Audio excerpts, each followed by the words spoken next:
Hello, gente! Tudo bom com vocês? Hoje eu vim trazer um pouco sobre as minhas 6 leituras de fevereiro. Vem comigo!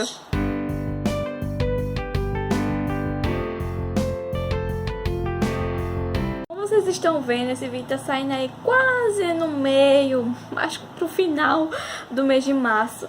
Isso porque, gente, meu mês tá assim super atarefado da faculdade, várias coisas pra fazer. Então eu acabei não conseguindo gravar esse vídeo antes, mas estou aqui pra manter essa minha meta, que é o quê? É fazer todo mês um vídeo sobre as minhas leituras do mês anterior. Então vamos manter firmes e fortes nessa meta, ok? Então, esse mês eu li 6 livros, e alguns eu comecei, mas não terminei esse mês, então vou falar somente das leituras que eu concluí em fevereiro. Bem, a primeira delas foi esse livro perfeito, esse pequeno tijolinho aqui, que é Jane Eyre, da Charlotte Brontë. Estou aí, né, seguindo na onda de tentar ler a maior número possível de livros das irmãs Brontë que eu consegui comprar, porque os outros da Charlotte são um pouquinho caros, são outros calhamacinhos assim meio caros, então... Mas eu estou tentando seguir nessa meta de ler todos os livros das irmãs Brontë. Esse daqui é o segundo. O primeiro que eu acabei lendo foi A Inquilina de Waitful Hall, ano passado. Então esse aqui é o segundo livro das irmãs Brontë que eu concluo. Atualmente estou lendo Agnes Grey, que eu vou trazer pra vocês no vídeo do próximo mês, se Deus quiser. Então é isso, né, gente? O que é que eu posso falar desta obra-prima, desta obra de arte? Primeiro, eu queria dizer pra vocês que não se assustem, apesar desse livro aqui nessa edição ter 700 páginas, em outras ter 600, 500 páginas, eu em momento algum achei a leitura arrastada. Eu passei um mês lendo esse livro, eu li bem aos poucos mesmo, assim, fui com calma, fui no meu ritmo, porque eu sempre leio vários livros ao mesmo tempo, então eu vou lendo um pouquinho por dia. Eu li um capítulo por dia, mais ou menos. Esse livro aqui, eu acho que tem uns 30 capítulos, alguma coisa assim. Então, mais ou menos um capítulo por dia. E em nenhum momento a leitura se tornou arrastada pra mim. Sempre tinha alguma coisa interessante acontecendo. Sempre tinha algo que eu queria saber mais. Então, tipo, foi realmente uma leitura bem interessante. Pra quem não sabe, esse livro conta a história da Jane Eyre. Esse livro é um romance de formação que vai contar aí sobre a vida da Jane Eyre. Desde a sua infância, ela é uma órfã e ela mora ali na casa da tia dela. Essa tia não é parente sanguínea, porque ela foi a esposa do tio de sangue dela. Só que o tio dela já morreu e ela é muito maltratada pela tia e pelos primos. Todos ali veem ela como uma intrusa na família, alguém que não deveria estar ali. Então eles não fazem a menor questão de serem bondosos com ela. A única pessoa que é mais bondosa ali com ela é uma empregada da casa chamada Bessie, se eu não me engano, que também cuida ali, acaba cuidando da Jane Eyre. Ela é um pouco dura às vezes, mas ainda é a pessoa mais humana ali com relação a Jane nessa casa. Então, a gente vai acompanhando a vida da Jane. Depois a Jane acaba indo também uma escola de meninas, onde, nossa, acontecem várias coisas. Ela conhece uma amiga dela. Nossa, e essa escola também é super insalubre, assim, no início da história. É super insalubre. A pessoa que gerencia ela é um homem rico, mas que não tá nem aí. Só quer pensar realmente nas aparências. E não pensa na saúde das meninas, no bem-estar das meninas. É uma coisa bem complicada. E, finalmente, temos a terceira parte da vida da Jane Eyre, que é quando ela chega para se tornar professora, para se tornar tutora, que na verdade nessa época se chamava de preceptora ou governanta, da casa de... Agora eu me esqueci o nome da casa. Ela vem ali ser preceptora na casa de Thornfield Hall. Gente, eu não sei falar o nome. Não vou saber pronunciar direito. Mas de uma menina ali que é a protegida do dono da casa, que é o Sr. Rochester. E quem aí sabe, né? Que eu acho que todo mundo já ouviu falar de alguma coisa de Jane Eyre. Sabe que tem um romance nessa história? E é o romance da Jane com o Sr. Rochester. Assim, eu não vou dizer que eu caí de amores pelo Sr. Rochester, porque na verdade eu não caí. Eu entendo os motivos da Jane gostar dele e tudo mais, mas não me encantou de forma alguma. Eu sei que ele é um crush de muita gente, tem muita gente que lê e fica apaixonada pelo Sr. Rochester. Apesar dele não ser um cara bonito, porque ele não é um cara bonito, ele também é bem durão, bem turrão, assim, vamos dizer. Mas tem muita gente que se apaixona pelo Sr. Rochester, mas eu não. Fiquei de boas nessa. Eu entendi os motivos da Jane, mas não faz meu tipo, né? Não faço questão. Ele é muito... Tem uns momentos ali que ele tem umas ações que eu não concordo muito. E é isso. Gente, estou falando muito sobre Jane Eyre, mas porque é realmente um livro que eu gostei muito. O que eu posso mais comentar sobre essa história? Que eu amei a Jane, realmente é uma personagem muito forte, com concepções de vida muito firmes. Ela é muito firme em seus propósitos, em suas concepções. Meu Deus do céu, eu realmente amei a Jane como um personagem. Uma mulher bem religiosa, como era do seu tempo, né? Como as irmãs Brontë eram. E outra coisa que eu queria comentar, o meu ranço de um personagem que vai surgir ali mais pro final do livro.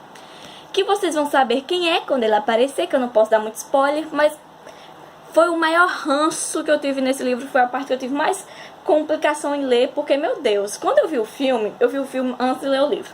Eu fiquei, gente, eu gostei dele no filme, mas é porque o filme não mostra o terço do quanto essa criatura é asquerosa. Por favor, depois que vocês lerem, por favor, comentem aqui embaixo sobre essa pessoa, que eu acho que vocês vão saber quem é. Ele aparece lá pro final do livro. Bem, agora vamos passar para a segunda leitura, então eu vou passar o dia todo falando de Jane Eyre. Mas foi uma leitura realmente que eu amei e se tornou um favorito da minha vida, ó. Se eu não me engano, eu dei 4,5 estrelas pra ele. Depois, eu concluí a Terra das Sombras. É o primeiro livro da série da Mediadora. Como eu comentei em outro vídeo com vocês, eu estou pretendendo ler essa série esse ano, reler essa série esse ano, para poder concluir ler o último livro.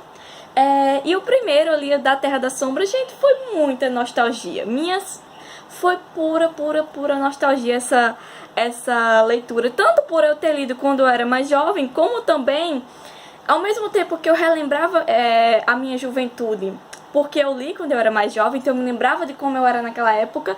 Eu recordava como é ser adolescente a partir dos personagens desse livro, a partir da Susana, das atitudes dela, aquela coisa, né, muito intensa, muito, oh meu Deus, tudo é fim do mundo, essas coisas de quando a gente é adolescente. Falo como se eu já fosse muito adulta, né, aqui nos meus 22 anos, mas eu consegui me confrontar com essa adolescente que eu fui lendo esse livro. Gente, é uma história muito gostosa de ler. São cento e poucas páginas nessa edição. Ou são 200, não, são cento e poucas. Acho que 190 páginas nessa edição. E tipo assim, é uma história super facinha de você ler, super simples. É uma história simples, não vai esperando grandes reviravoltas. Eu não lembrava do final, fiquei esperando que fosse outra coisa. Mas acabou sendo a versão mais simples da história mesmo.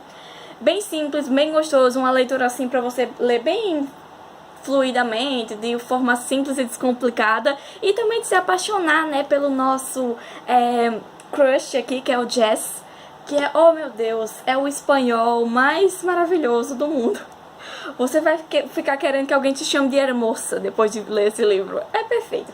Sério, eu estou muito ansiosa para ler o segundo, que eu ainda não comecei, mas pretendo começar em breve.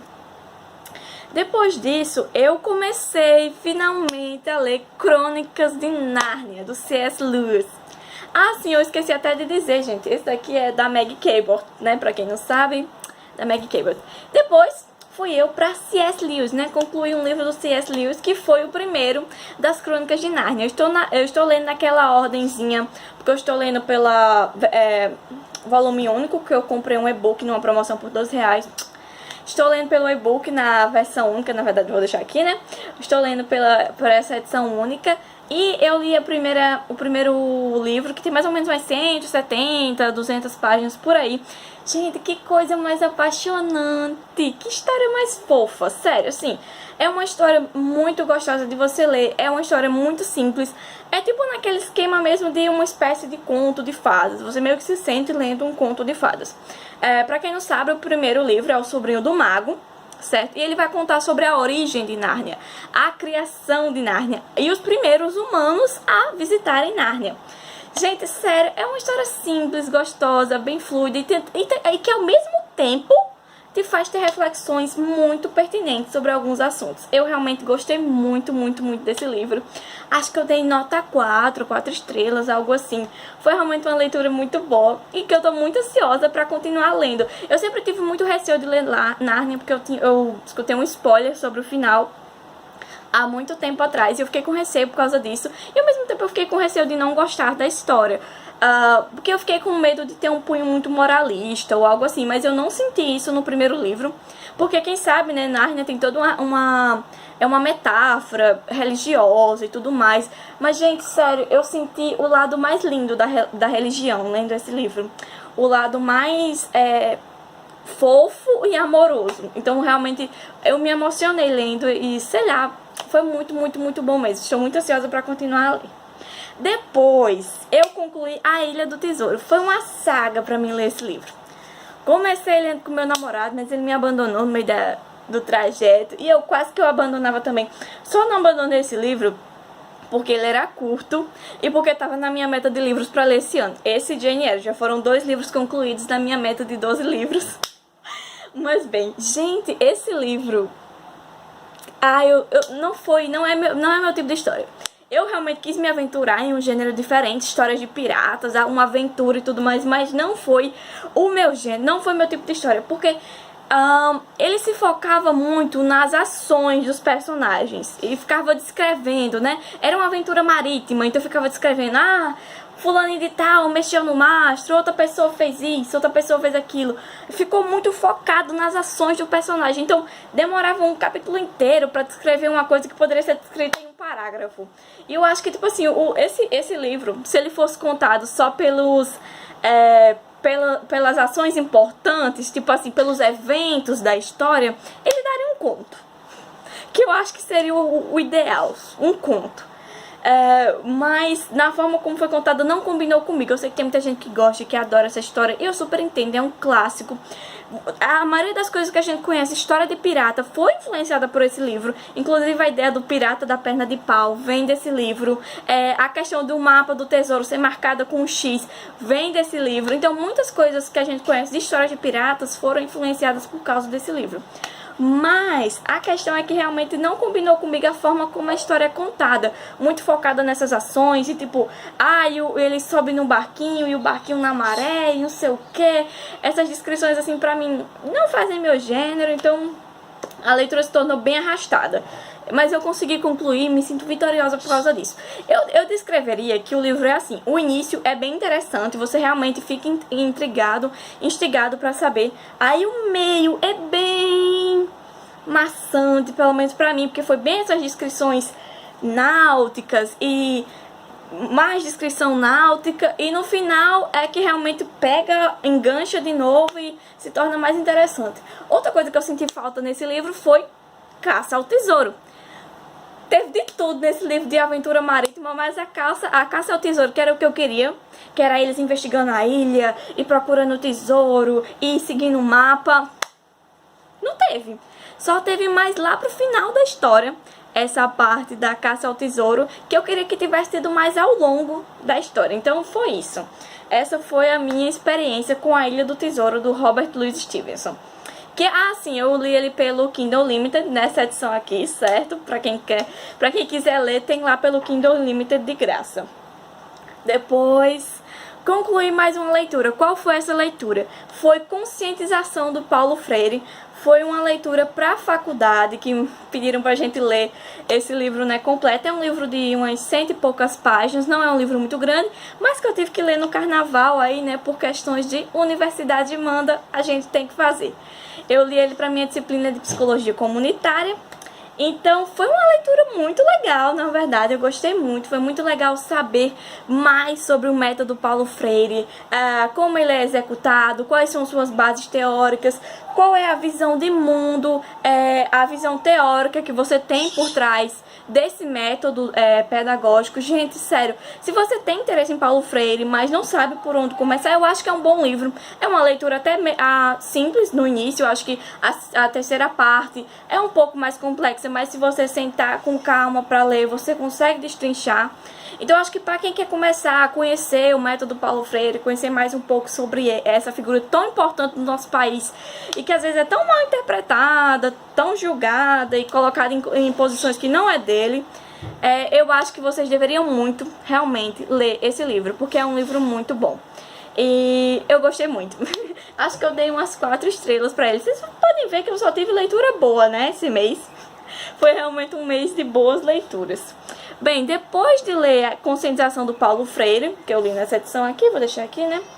Eu li Um Beijo Inesquecível. Este daqui é o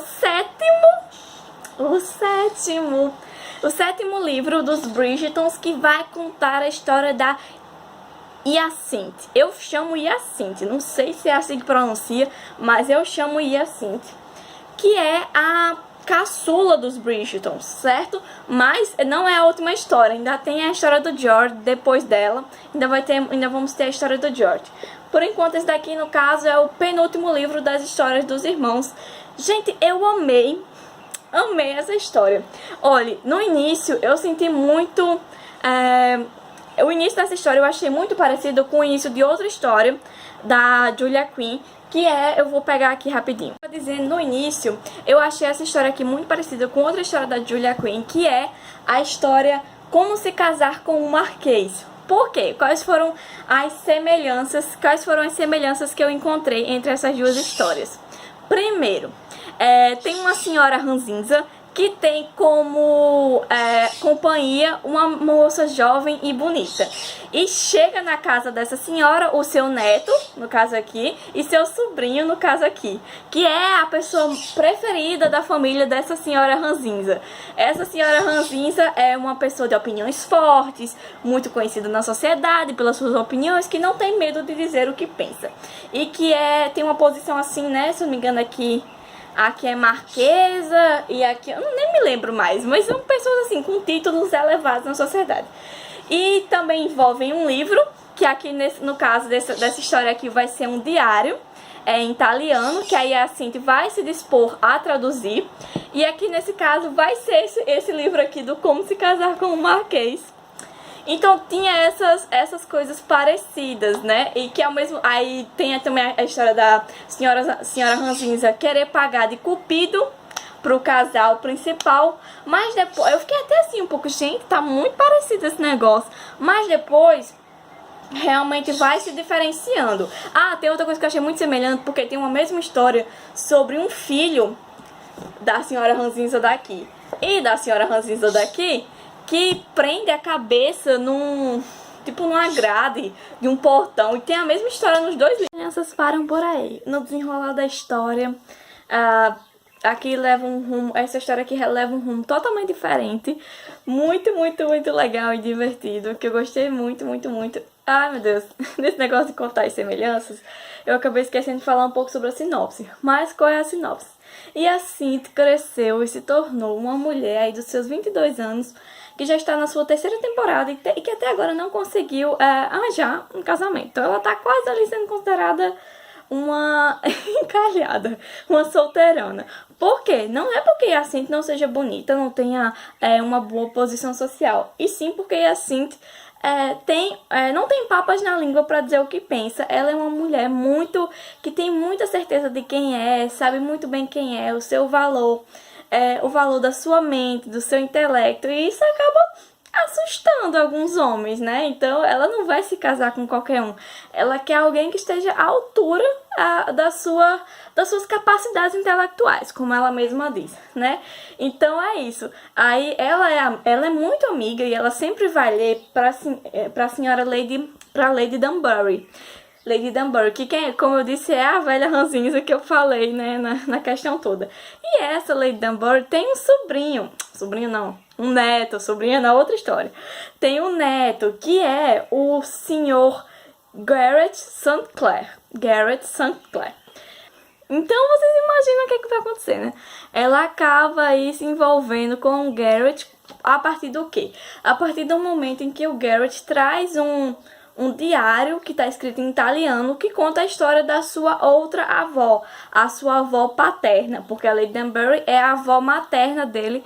Então ele encontra esse diário que conta a história da sua avó paterna, e ele quer muito conhecer, porque o Garrett não tem uma história muito boa ali com o pai. Vocês vão ver porque logo no início do livro. Então, gente, sério, eu gostei muito dessa história, muito legal. Tem outra coisa também que eu vi quase uma referência a Jane Eyre, uma inspiração, talvez, na história do Garrett, porque o pai do Garrett tem 2 filhos, assim como o pai do Sr. Rochester tinha, e o Garrett não ia herdar o título, ele não era o irmão mais velho, como o Sr. Rochester também não era o irmão mais velho.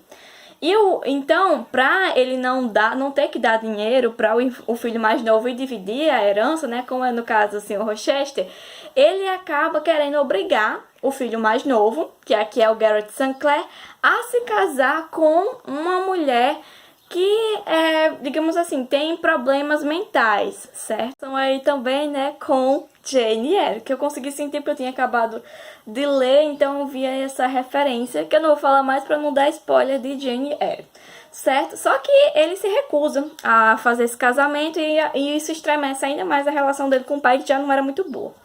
Gente, esse livro aqui eu realmente amei. É um dos melhores casais da saga dos Bridgerton, certo? Eu gostei muito do casal. Eles têm uns diálogos muito engraçados. Teve algumas coisas ali, algumas atitudes do Garrett que eu não concordei, não achei legal. E que acabaram quase que estragando o amor que eu tinha por ele, que eu realmente tava gostando muito dele. Vai começar a chover, eita! Mas, no geral, é uma história que eu gostei muito, muito, muito, certo? E tem uma caça ao tesouro melhor do que o da Ilha do Tesouro, na minha opinião. Uma caça ao tesouro mais interessante do que o da Ilha do Tesouro. E foi isso. E essas foram as minhas 6 leituras de fevereiro. O vídeo ficou assim, né? Um tamanho considerável.